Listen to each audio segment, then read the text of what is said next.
July 11, 1906, Grace Brown. Death on Big Moose Lake.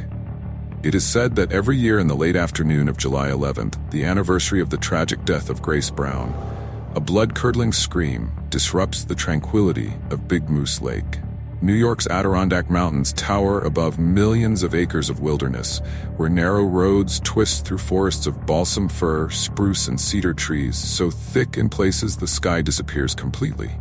Interspersed with deep blue lakes, miles of sparkling rivers and streams, and numerous recreational opportunities, the area has long been a favorite tourist spot. Cool, clear nights in the Adirondacks are spent gathered around campfires or near the massive fireplaces of secluded hotels and cabins. A vacation in such surroundings would not be complete without a few ghost stories, and Grace Brown, who came to an untimely death on Big Moose Lake more than a century ago, is definitely the ghost with the most. In fact, Miss Brown's sad demise in 1906 has become a legend, and entrepreneurs in the Big Moose area are quick to capitalize on the tragedy. For example, Dunn's Boat Service offers a tour of the 568-acre lake aboard Grace, a restored mahogany Chris craft. And people at Big Moose Station Restaurant are quick to inform customers this is where Grace got off the train just before her fatal boat ride. Theodore Dreiser thoroughly researched the Grace Brown story, and his novel, An American Tragedy, published in 1925, is based on actual events, although he changed the names of both people and locations and set his fictional version of the famous case in the 1920s. In 1951, Dreiser's book was brought to the silver screen in A Place in the Sun, starring Montgomery Clift, Elizabeth Taylor, and Shelley Winters. The setting of the film version is the 1950s, and there is a greater emphasis on the other woman, i.e. Elizabeth Taylor. The film was nominated for 9 Academy Awards and won 6. Nonetheless, Shelley Winters, the Grace character, comes across as whiny, dim-witted, and dull. The real Grace Brown, born March 14, 1886, grew up on a dairy farm on Stage Road, north of the village of South Otselic, New York. She completed high school, an admirable accomplishment for a country girl in the early 1900s, and at age 18, left home to live with her married sister 20 miles away in Cortland, where she found work as a fabric cutter at the local Gillette skirt factory. Grace was a pretty girl with dark brown hair worn in the then fashionable Gibson girl style, blue-gray eyes, and a fetching figure. It wasn't long before she attracted the attentions of Chester Gillette, born April 9, 1883, who worked in the stockroom, and the two began keeping company. Even though Chester was the nephew of the factory owner, he was actually a poor relation whose parents were officers in the Salvation Army. But having traveled extensively with his family, by age 22, he had lived and worked in such exotic places as San Francisco and Chicago. By turn of the century rural New York standards, Chester was considered a man of the world. When her sister left Cortland in 1905, Grace rented a room from Mrs. Wheeler, a respectable woman, and her family assumed she would be properly chaperoned. Chester continued to call on her, and it turned out that in Grace's new quarters there was more privacy, and the lascivious young man, taking advantage of the fact there were no family members in the house, seduced the naive country girl. It was later suggested that Gillette initially forced himself on the unwilling lady. But whatever the circumstances, the two became intimate, and by the following spring, Grace found herself in the family way. Chester claimed he never offered to marry Miss Brown, but in 1906, women who became pregnant out of wedlock were ostracized by society, and it is highly unlikely that Grace, an educated girl from a decent family, would have taken such a risk absent a promise of marriage. But the cosmopolitan Chester wanted more from life and wasn't ready to settle down with a common young woman. He was, after all, a Gillette, and as such, often attended social gatherings at his uncle's house. It was on such an occasion that he was introduced to Miss Harriet Benedict, the daughter of a local lawyer. It wasn't long before he was spending his weekends with the Cortland Inn crowd and surreptitiously visiting Grace 2 nights a week. When Grace announced her pregnancy, there's every reason to believe she expected Chester to make an honest woman of her.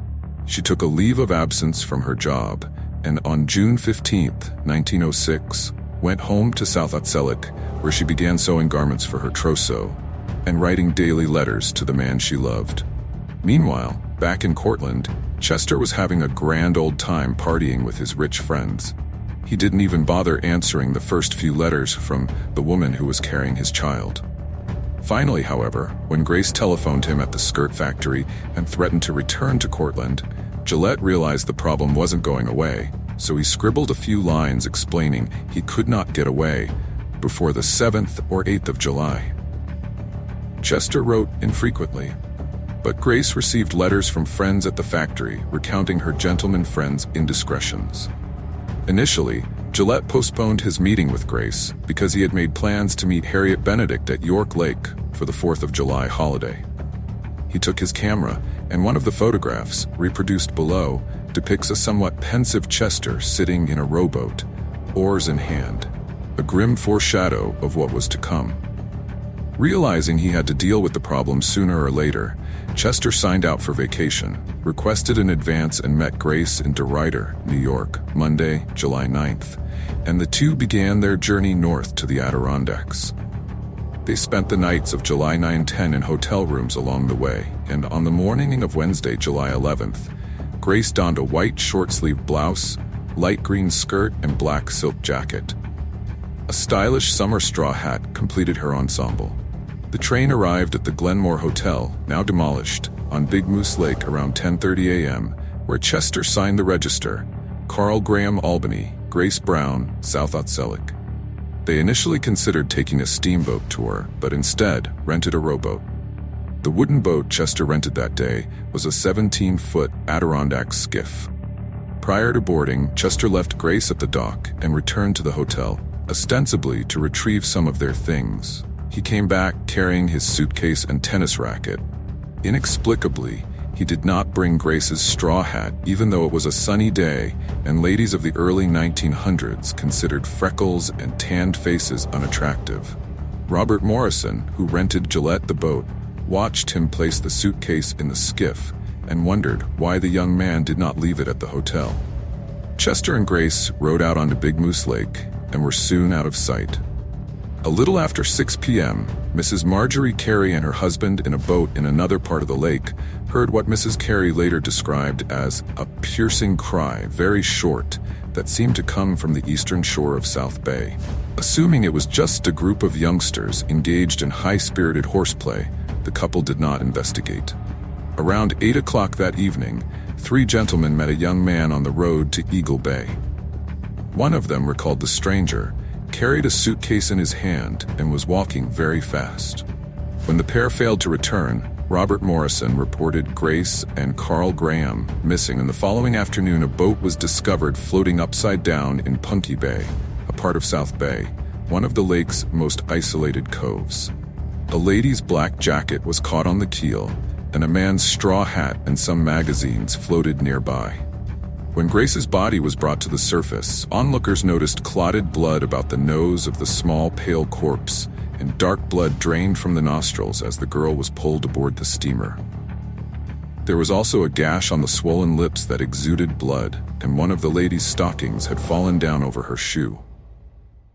The undertaker who transported Grace's body to Herkimer for autopsy later testified he observed dark discolorations and abrasions on the girl's face. 5 physicians were present for Grace Brown's post-mortem examination on Saturday, July 14th. The final report reads as follows. The body of a female, well-nourished, height 5 feet 1 inch, weight about 105 or 110 pounds. The lips were swollen and discolored. Tip of the nose presented a like appearance, somewhat flattened. The left cheek or malar bone presented discoloration. The right central incisor or tooth was loose in its socket. Found an abrasion of the mucous membrane of the lip. This injury to the lip and teeth and nose had been inflicted before death. Found on the cheek a black and blue spot with a degree of swelling that had been inflicted before death. Found a point of discoloration on the scalp over the right side, about 3 inches above the ear. On incision, the injury extended beneath the scalp. The blood vessels were ruptured, and hemorrhage had occurred at the point of injury. This injury was so great as to lacerate the blood vessels in the periosteum. Beneath the periosteum, the blood had clotted about the size of a dime, and the injury had penetrated the skull into the brain matter beneath the skull. The injury had produced a small blood clot about the size of a nickel on the brain, and the blood vessels in the brain were ruptured. This injury occurred before death and was necessarily such as to produce unconsciousness from shock. Chester Gillette was arrested while attempting to flee and charged with the murder of Grace Brown. District Attorney George Ward, played by Raymond Burr in the movie, had already determined he was going to send the young villain to the electric chair. Gillette was held in the Herkimer County Jail until November 12, 1906, at which time he was escorted across the street to the courthouse to stand trial. For reasons known only to himself, Chester saved Grace's plaintive letters, which were confiscated when police searched his room. They were subsequently entered into evidence and read in open court. At one point, Ward read a particularly heartrending segment from one of the letters. "I am so blue. Oh dear, if you were only here and would kiss me and tell me not to worry anymore. I will try so hard to please you. Darling, if you will only write and tell me that you will surely come Saturday and not to worry. I am crying so I can't see the lines. You will never know, dear, how badly I feel or how much I want you this minute." Newspaper reporters covering the trial noted that during the reading of the dead girl's anguished pleas, the only dry eyes in the courtroom were those of Chester Gillette. The following day, one paper labeled Chester a callous, cold-hearted brute, and public opinion became so intense there was talk of storming the jail and lynching the scoundrel. One of the more gruesome aspects of the trial occurred while the district attorney was questioning one of the examining physicians. The DA sauntered across the courtroom carrying a jar containing a uterus and dead fetus and casually asked the physician to identify them.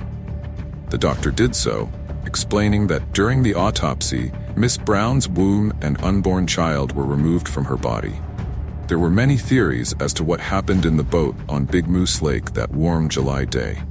The prosecution contended that Chester, knowing Grace could not swim, rented the boat, rowed to a secluded spot, and murdered the girl by first striking her with either his tennis racket or one of the oars. Strands of long brown hair were discovered on one of the oarlocks.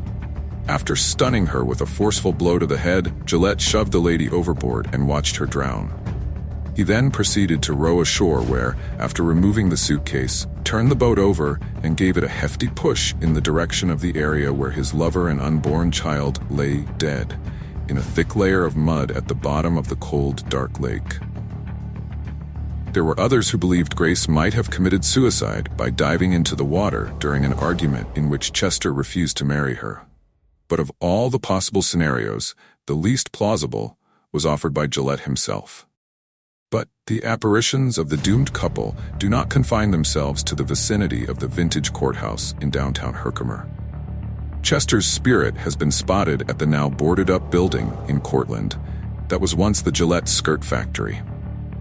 The Phantom carries a tennis racket and appears to be wearing a white shirt and light-colored pants. Following his execution, prisoners confined to the cell once occupied by Gillette in the Herkimer County Jail complained that something else was in the cell with them. On several occasions, everyone in the building was awakened by the terrifying screams of whomever happened to be locked in Chester's old cell. In every instance, the man in question insisted he awakened and saw Gillette standing beside his cot. This necessitated moving the frightened prisoner to another location, and finally, the sheriff issued orders to use this particular cell only if all others were full. Reports of Gillette's ghost haunting the cell where he was incarcerated several months continued until the building was abandoned in 1977. The stately federal-style edifice still stands in downtown Herkimer, and people entering the former jail sometimes feel what they describe as a presence. Many wonder if the restless spirit of Chester Gillette is still confined in his cell. In years past, the tragic spirit of Grace was often seen walking among the apple trees on the farm where she once lived. In this manifestation, she appeared as the happy, carefree young girl she was before Chester Gillette ruined her life. However, the best bet for those hoping for an encounter with the spectral Grace is Covewood Lodge. Although Covewood was not built until 1924, 18 years after Grace Brown's death, the rustic yet elegant hotel, with its birch paneling, hardwood floors, and huge fireplaces, represents the sort of place at which the young woman had hoped to spend her honeymoon. There have been several sightings in and around the lodge, and in May 1995, the television show Unsolved Mysteries filmed a segment called Grace's Ghost at Covewood. Among those who have encountered the spirit of Grace Brown is Linda Lee Macken, author of Adirondack Ghosts, a wonderful pamphlet-sized book which briefly describes many local haunts. One night while walking near Covewood Lodge, Miss Macken claims her flashlight, camera, and watch all stopped working at the same time. Later, as she and a friend sat in the gazebo overlooking the lake, they observed a white mist take form in the vicinity of South Bay and slowly float in their direction. The ectoplasmic mass gradually assumed a distinct female shape with feet trailing off in the haze. I wasn't uncomfortable, Miss Macken recalls, but I did feel an incredible sadness emanating from the ghostly woman. Grace makes her presence known inside the lodge too. She has been known to turn lights on and off, and some employees have glimpsed a luminescent female figure standing at a second-floor window.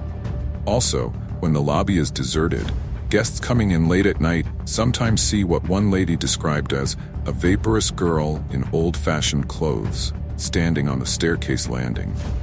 The apparition appears only momentarily, but those who have seen the wraith claim the landing remains inexplicably cold for a few moments thereafter.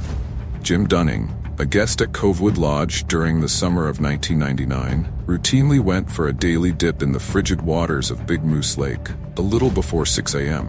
One morning when he returned from his swim, he noticed a single small wet footprint on the steps leading from the lake to the dock.